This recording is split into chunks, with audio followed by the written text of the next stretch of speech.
Hello guys, welcome back to the channel and welcome back to Elite Wrestling. Guys आज इस video के अंदर हम करने वाले हैं इस वीक हुए AEW के रैम्पेज शो का रिव्यू और हम जानने वाले हैं कि इस वीक हुए रैम्पेज शो के ऊपर क्या हुआ और हमें इस वीक के रैम्पेज शो के ऊपर कौन कौन सी चीजें देखने को मिली है। इसलिए गाइज ये सब बातें जानने के लिए ये वीडियो एकदम आखिर तक देखना और ऐसे ही AEW कंपनी से रिलेटेड हर एक न्यूज, रूमर और अपडेट और AEW कंपनी के हर एक शो का रिव्यू पाने के लिए हमारे चैनल को सब्सक्राइब करना मत भूलना। पर गाइज अब ज्यादा देर न लगाते हुए चलिए ये वीडियो शुरू करते हैं और करते हैं इस वीक हुए रैम्पेज शो का रिव्यू और जानते हैं कि इस वीक के रैम्पेज शो के ऊपर क्या क्या हुआ। तो गाइज इस वीक के रैम्पेज शो की शुरुआत AEW के मेंस डिवीजन से एक 6-मैन टैग टीम मैच से हुई, जहां पर ब्लैकपूल कॉम्बैट क्लब के जॉन मॉक्सली, क्लूडियो कैसनूली और विलर यूथा मिलकर बुचर ब्लेड और किप सेबियन को एक 6-मैन टैग टीम मैच के अंदर फेस करते हुए दिखाई दिए। और अगर यहाँ पर हम बात करें इस मैच की तो गाइज इस मैच की शुरुआत विलर यूथा ने की, जहां पर इस मैच की शुरुआत में विलर यूथा थोड़े फार डोमिनेट कर रहे थे, पर बुचर ब्लेड और किप सेबियन ने फ्रीक्वेंट टैग्स का इस्तेमाल कर इस मैच के अंदर डोमिनेट करना स्टार्ट कर दिया। लेकिन आखिरकार जब विलर यूथा ने मॉक्सली को टैग दे दिया तो मॉक्सली इस मैच के अंदर अपना थोड़ा फार कमबैक कर पाए,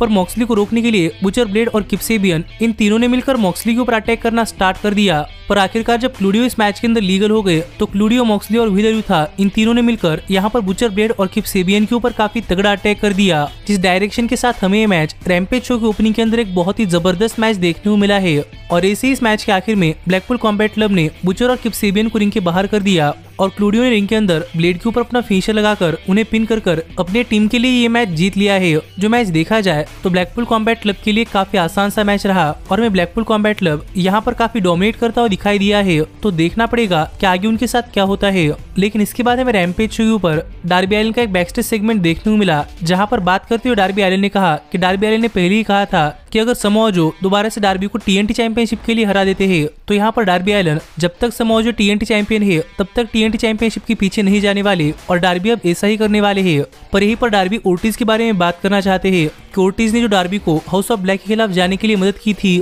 तो उसके लिए डार्बी ओर्टिज को फेवर रिटर्न करना चाहते हैं और इसी दौरान सभी फैंस को भी पता चल जाएगा कि डार्बी और स्टिंग के लिए आगे क्या होने वाला है। जो बात यहाँ पर डार्बी और स्टिंग ने कही तो देखने के लिए मजा आने वाला था कि आगे डार्बी और स्टिंग के साथ क्या होता है। लेकिन इसके बाद हमें रैम्पेज शो के ऊपर नेक्स्ट वीक होने वाले एडम कोल के इंटरव्यू के थोड़ी फार ग्लिम्स देखने को मिले, जिसके बाद हमें रैम्पेज शो के ऊपर रिकी स्टार्स बैकस्टेज सेगमेंट के थ्रू बात करते हुए दिखाई दिए और यहाँ पर बात करते हुए रिकी स्टार्स ने कहा कि जेरिको अपनी आदतों से बाज नहीं आने वाले। जेरिको हमेशा से चीटिंग कर रिकी स्टार्स को किसी न किसी मैच के अंदर हराने वाले हैं, लेकिन अब स्टार्स 1 बाय 1 जेरिको की आर्मी को टेक डाउन करने वाले हैं और स्टार्स इसकी शुरुआत डेनियल गार्सिया से करने वाले हैं। जो बात यहाँ पर रिकी स्टार्स ने कही तो देखना पड़ेगा कि आगे स्टार्स और डेनियल गार्सिया के बीच में क्या होता है। पर इसके बाद हमें रैम्पेज शो के ऊपर AEW कंपनी के डायनामाइट शो के ऊपर आए हुए थोड़े फार सेलिब्रिटीज आते हुए दिखाई दिए, जिन्होंने कि क्रिस जेरिको की बेसबॉल बैट चुराई थी और वो यहाँ पर आकर शो ऑफ कर रहे थे। लेकिन यहीं पर बात करते हुए क्रिस जेरिको ने कहा कि जेरिको यहाँ पर अपनी फ्लॉयड बैट वापस लेने के लिए आए हैं, पर जेरिको ये बैट अपने खुद से नहीं लेने वाले बल्कि जेरिको के लिए उनके फ्रेंड्स उन सेलिब्रिटी से बैट वापस लेने वाले हैं। जो बात यहाँ पर जेरिको ने कही और इसके बाद यहाँ पर JAS ने आकर सरप्राइजिंगली इन सेलिब्रिटीज के ऊपर अटैक करना स्टार्ट कर दिया,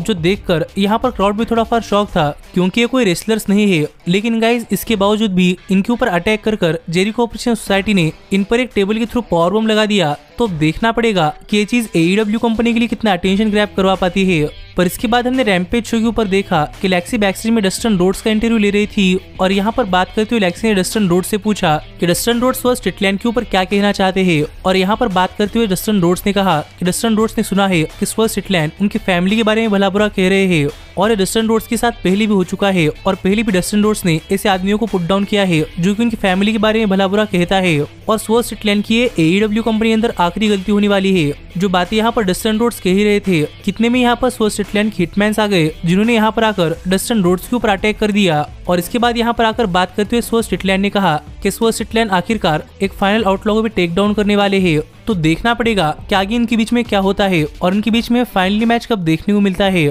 लेकिन इसके बाद हमें रैम्पेज शो के ऊपर रूबी सोहो एक 1-on-1 मैच के अंदर मरीना शेफर्ड को फेस करते हुए दिखाई दी। और अगर यहाँ पर हम बात करें इस मैच की तो गाइज ये मैच स्ट्राइकिंग वाइज एक काफी खतरनाक मैच रहा, जहाँ पर हमें इस मैच के अंदर मरीना शेफर्ड और रूबी सोहो इनके तरफ से काफी खतरनाक पंचेस देखने को मिले हैं और ऐसा लग रहा था कि वो यहाँ पर एक दूसरे को जेन्युइनली हर्ट करना चाहते हैं। पर इस सब के बाद भी इस मैच के अंदर फैंस का ज्यादा इंटरेस्ट नहीं आया और फाइनली इस मैच के आखिर में रूबी सोहो ने मरीना शेफर्ड के ऊपर अपना फिनिशर डेस्टिनेशन अननोन लगाकर उन्हें पिन कर ये मैच जीत लिया है। जो देखा जाए तो रूबी सोहो के लिए एक ठीक ठाक सा मैच था, पर रूबी सोहो के मैच जीतने के बाद यहाँ पर सराय और टोनी स्टॉर्म आकर रूबी सोहो से बात करते हुए कह रहे थे थे कि उनका रूबिसो के खिलाफ कोई ग्रज नहीं है, वो यहाँ पर सिर्फ AEW ओरिजिनल्स को उनकी खुद की जगह दिखाने के लिए आए हैं। जो बात यहाँ पर सरया कर ही रही थी, कितने में यहाँ पर डॉक्टर ब्रिट बेकर और जेमी हेटर ने आकर सरया और टोनी स्टॉर्म के ऊपर अटैक करना स्टार्ट कर दिया और कई सारे रेफरीज ने आकर इन चारों फीमेल सुपरस्टार को सेपरेट किया। पर यहाँ पर रूबिसो कंफ्यूज थी कि वो किसका साथ दे। तो देखने के लिए मजा आएगा कि इन 3 फैक्शंस के अंदर अब रूबिसो किसका साथ देती है या फिर वो स्टैंड अलोन अलग से लड़ती है। लेकिन इसके बाद हमें रैम्पेज शो के ऊपर लेक्सी बैक्सी ने मार्क ब्रिस्को का इंटरव्यू लेते हुए दिखाई दी और यहाँ पर बात करते हुए लेक्सी ने मार्क ब्रिस्को से पूछा कि आगे भी वो डायनामाइट शो के ऊपर कम्पीट करने वाले हैं, तो उनकी AEW कंपनीज क्या एक्सपेक्टेशन है। जिस सवाल का जवाब मार्क दे ही रहे थे, कितने में यहाँ पर मार्क स्टर्लिंग आ गए और मार्क ब्रिस्को से बात करते हुए स्टर्लिंग ने कहा कि वो AEW कंपनी के लॉयर है और वो चाहते हैं कि ब्रिस्को और भी बढ़िया सुपरस्टार बनने के लिए उनके फैक्शन को ज्वाइन कर ले। जो बात यहाँ पर स्टर्लिंग कर रहे थे, पर ब्रिस्को ने ऑफर रिजेक्ट कर दिया, जो देखकर स्टर्लिंग गुस्सा हो गए और स्टर्लिंग ने जी ब्रिस्को के बारे में भली बुरी बातें कहना स्टार्ट कर दिया, जो देखकर मार्क गुस्सा हो रहे थे। पर इतने में यहाँ पर मार्क स्टर्लिंग के क्लाइंट यानी कि जॉश वुड मार्क ब्रिस्को के आमने सामने आकर खड़े हो गए, जिनके बीच में हमें रिंग ऑफ ऑनर कंपनी के अंदर काफी हिस्ट्री देखने को मिली है। और यहाँ पर मार्क ब्रिस्को से बात करते हुए जॉश वुड्स ने कहा कि मार्क को AEW कंपनी अंदर ये सब चीजें करने की जरूरत नहीं है। जो बातें कहकर जॉश वुड्स यहाँ चले गए, तो अब देखना पड़ेगा कि मार्क AEW कंपनी अंदर क्या करते हैं और उनका AEW में फ्यूचर कैसा होता है। लेकिन इसके बाद हमें रैम्पेज शो के ऊपर जंगल बॉय 1-on-1 मैच रसल करने के लिए आते हुए दिखाई दिए, जहाँ पर जंगल बॉय का मैच रायन नेमथ के खिलाफ होने वाला था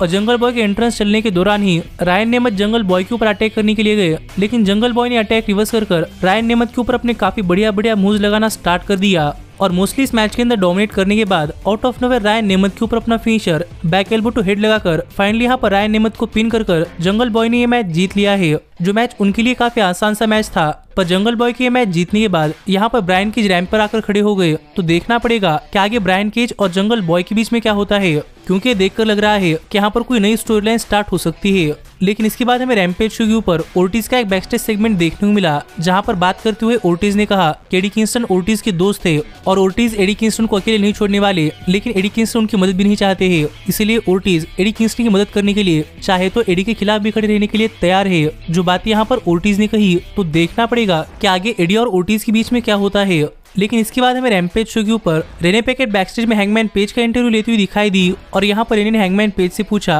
कि हैंगमैन पेज तीसरी बार जॉन मॉक्सली से हार चुके हैं, तो इस पर हैंगमैन पेज क्या कहना चाहते हैं। और यहाँ पर गुस्से में रेने पैकेट के ऊपर चिल्लाते हुए हैंगमैन पेज ने कहा कि बार बार रेने पैकेट हैंगमैन पेज का इंटरव्यू क्यों लेती है, क्या उन्हें इसमें मजा आता है, क्योंकि रेने को पता है कि मॉक्सली ने हैंगमैन पेज को हरा दिया है। लेकिन रियलिटी है कि पूरे के पूरे मैच के अंदर हैंगमैन पेज ने जॉन मॉक्सली को काफी वर्स्ट बीटिंग दी है और देखा जाए तो मॉक्सली भी इस तरीके से अपना मैच नहीं जीतना चाहते थे। जो बात यहाँ पर हैंगमैन पेज कर ही रहे थे, कितने में यहाँ पर किप सेबियन आ गए और यहाँ पर हैंगमैन पेज से बात करते हुए किप सेबियन ने कहा कि हैंगमैन और किप सेबियन के बीच में कितना फर्क है। किप भी मॉक्सली से हार चुके हैं, लेकिन वो कंप्लेन नहीं कर रहे, जबकि हैंगमैन पेज मॉक्सली से हारने के बाद रो रहे हैं। जो बात यहाँ पर किप सेबियन ने कही और इससे गुस्सा होकर हैंगमैन पेज किप सेबियन के ऊपर जा रहे थे, पर फिनोल पे यहाँ पर इन दोनों के बीच में आ गए, जो देखकर हैंगमैन पेज यहाँ चले गए। तो देखना पड़ेगा कि आगे हैंगमैन और किप सेबियन के बीच में क्या होता है। पर इस सब के बाद फाइनली यहाँ पर टाइम हो चुका था इस वीक के रैम्पेज शो के मेन इवेंट का, जहाँ पर हमें ऑरेंज कैसिडी अपनी ऑल अटलांटिक चैंपियनशिप चैलेंजर ली मोरियार्टी के खिलाफ डिफेंड करते हुए दिखाई दे रहे थे। और अगर यहाँ पर हम बात करें इस मैच की,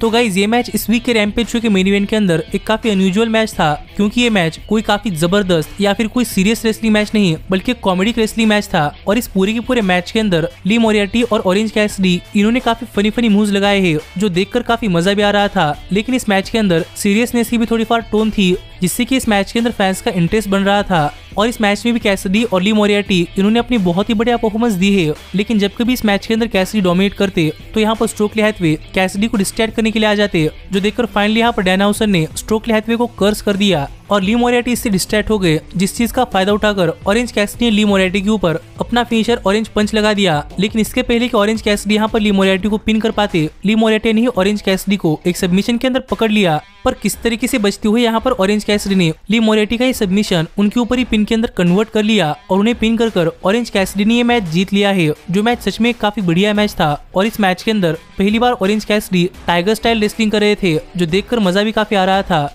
लेकिन ऑरेंज कैसिडी के मैच जीतने के बाद यहाँ पर सतनाम सिंह रैम के ऊपर आकर खड़े हो गए, जो देखकर ऑरेंज कैसिडी डिस्ट्रैक्ट थे और इस चीज का फायदा उठाकर पीछे से जेफ जेरेट और जे लीथल ने आकर ऑरेंज कैसिडी और डैनहाउसन के ऊपर गोल्डन ग्लोब अवार्ड से अटैक कर दिया। और ये देखकर जब बेस्ट फ्रेंड्स ऑरेंज कैसिडी को बचाने के लिए आ गए, तब लीथल ने उन पर भी अटैक कर दिया और फाइनली यहाँ पर सतनाम सिंह ऑरेंज कैसिडी को पकड़कर खड़े हुए थे और जेफ जेरेट कैसिडी के ऊपर अपना गिटार फोड़ने के लिए जा ही रहे थे। कितने में यहाँ पर द क्लेम्ड आ गए, जिन्हें देखकर जेफ जेरेट, जे लीथल और सतनाम सिंह यहाँ से भाग गए और यहाँ पर द क्लेम्ड ने ऑरेंज कैसिडी को बचा लिया है। और ऐसे इस वीक का रैम्पेज शो ऑफ एयर चला गया, जो शो मेरे हिसाब से एक ठीक ठाक सा शो था। और गाइज आप भी मुझे कमेंट कर बताइए कि आपको ये शो कैसा लगा। और ऐसे ही AEW कंपनी से रिलेटेड हर एक न्यूज, रूमर और अपडेट और AEW कंपनी के हर एक शो का रिव्यू पाने के लिए हमारे चैनल को सब्सक्राइब करना मत भूलना। लेकिन अब मैं मिलता हूँ आपसे अगली वीडियो के अंदर, पर तब तक stay healthy, stay happy and keep watching elite wrestling. Hey, did you like that video? Click the screen for more. And where do you think you're going? Check out our official merchandise page and to support the entire cast. And thanks so much for being the elite. The elite, the elite. What, Nick, you're not going to sing it all with me this time?